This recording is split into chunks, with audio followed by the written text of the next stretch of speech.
interesting thing that the New York Times apparently did, and that is that they followed 13 different undecided voters ahead of and just immediately post the election. And then they've been posting some of their conversations with those people. I have two that I thought were of particular interest. One of them is a 25-year-old white legal guy who said, "I shocked myself and voted for Trump. No one tell my family. I was so impressed by J.D. Vance, the way he carried himself and how normal he appeared. I think I became radicalized on the men and women's sports issue." You should. The ad that said Kamala represents they, them, Trump represents you, that was so compelling. While Trump is deranged, he represented normalcy somehow to me. He's not deranged. I mean, you've just been told he's deranged, and so you believe it because you're weak. It's nice that he did this. I mean, I appreciate him being like, okay, JD Vance is normal, but okay, that's why I think we have much more to go. Like we have more leaps and bounds to go with a lot of these people. That's why, especially, he has to fulfill the agenda for the American people that he promised them. Mm-hmm. Because then a lot of these people who are like kind of fence-ish, I still don't understand those people, but there are people like that exist. The people that voted for Trump and AOC together, those people, we have to convince them that our policies are way better than their shitty policies, you know? And I think we can do it. They just that's why the appointments are so crucial. Mm-hmm. He's got to get the stuff through, you know? There was another one of these 13 that explained their rationale for voting for Trump, and it had to do with all the lies about abortion. This woman, 27-year-old Lillian, said, "When I had my son almost a year ago, I had a hemorrhage, and I live in a state with an abortion ban. I was still able to receive life-saving care. I had a visceral reaction to people saying I wouldn't have received care because it's a lie. If they're preying on people's ignorance and, quite frankly, their stupidity and their fear, I want nothing to do with it." And they're doing that. They're absolutely preying on that. I still see women saying that, parodying that. It's insanity.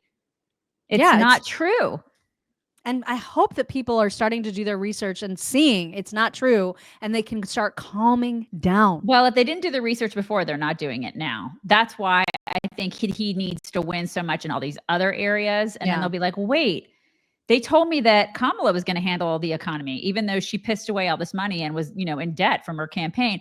Maybe if I give Trump a chance and if he starts succeeding, they'll be like, well, my life is better.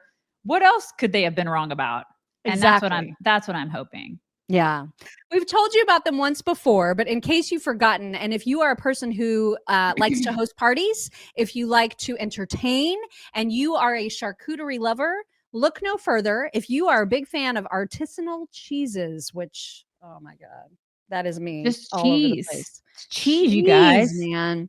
Come on. This is amazing. So Screaming Goat Company, they're a veteran-owned family business from Atlanta. They bring over 25 years of specialty food expertise.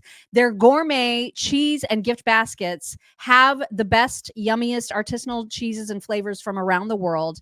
And they have all different price points. So if you're looking to entertain, great. Like you can get a cheese and cracker sort of fancy tray, or you can do like a way bigger deal if you're wanting to do a gift. They have so many different packages available at all different kinds of price points, all different kinds of charcuterie and cheeses in boxes. Amazing. They make amazing gifts, but they also are just really, really great for entertaining.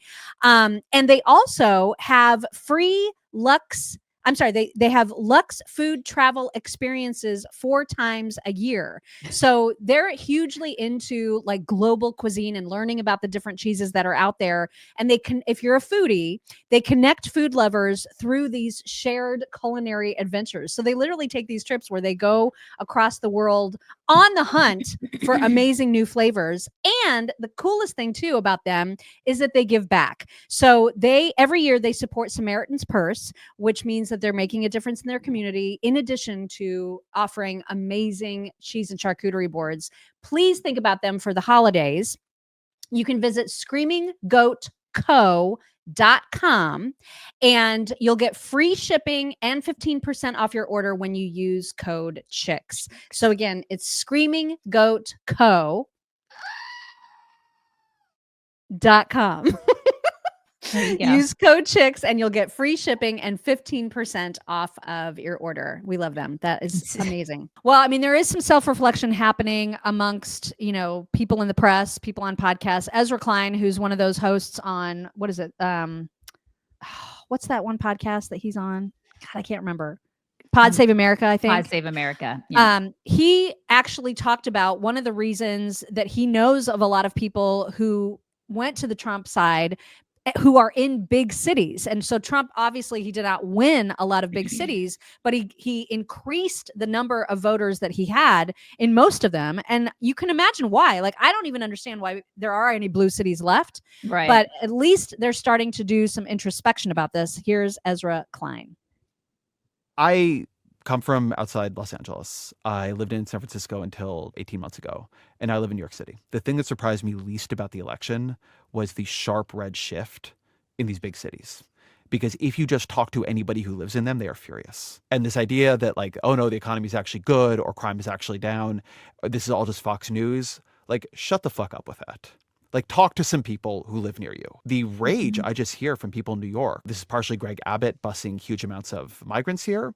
But that does mean, by the way, there are enough migrants that Greg Abbott could bus actual human bodies to New York City. And it was a big enough problem that New York City was not able to effectively deal with it, right? It does show that what was going on the border was much worse, I think, Oh, than you Democrats were think? letting themselves, except for all the cruelty of what Abbott did there. Oh my God. That was not like an ad campaign. Shut Those up. were like actual people who had come into the country who were overwhelming border states. The sense of disorder rising, right? Not just crime, but homeless encampments, trash on the streets, people jumping turnstiles in subways, crazy people on the streets. You just talk to people and they're mad about it. They feel it's different than it used to be. I mean, in San Francisco, like the fury is overwhelming. And you see that it's not just the presidential level. London Breed, the SF mayor, just lost re-election. In Oakland, they recalled the mayor. A bunch of the progressive DAs across the country were recalled or beaten in re-election campaigns. If Eric Adams has a lot of problems, but if he were obviously on the ballot, he would almost certainly, it seems to me, lose. You have to be able to govern well. People don't follow politics, but they live in the place they live. Right. They see if prices have gone way up, and a bunch of economists telling them, no, don't worry about the price of everything. At least for some people, and maybe net, a slight majority of people, real wages have modestly outpaced inflation is like not going to do it. Because people feel when they get a raise, that's them. And when prices are going up, that's you, the government. It's damn straight. Abbott is not a callous man, though, for sending people that the federal government has been overwhelming Texas.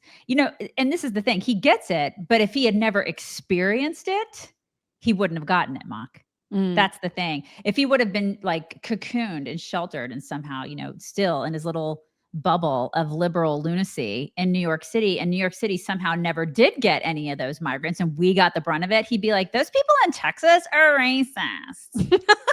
And that's what so many people do. I see like liberal friends of mine on Facebook who live in Georgia say, and they'll be like, that's just racist. Have you taken any migrants in? You live in a gated community in northern Georgia.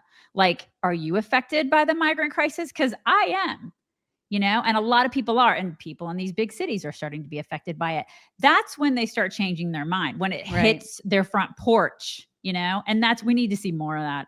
And it's why it was so brilliant of Abbott and DeSantis to bus people, because they wanted the country to realize we're not making this shit up. This is actually a problem. But he's poo-pooing him. He's like making it look like he's some sort of awful guy for doing that. The awfulness of it is Kamala and Biden, that whole regime that allowed all this, that flew those people in to begin with no place to go.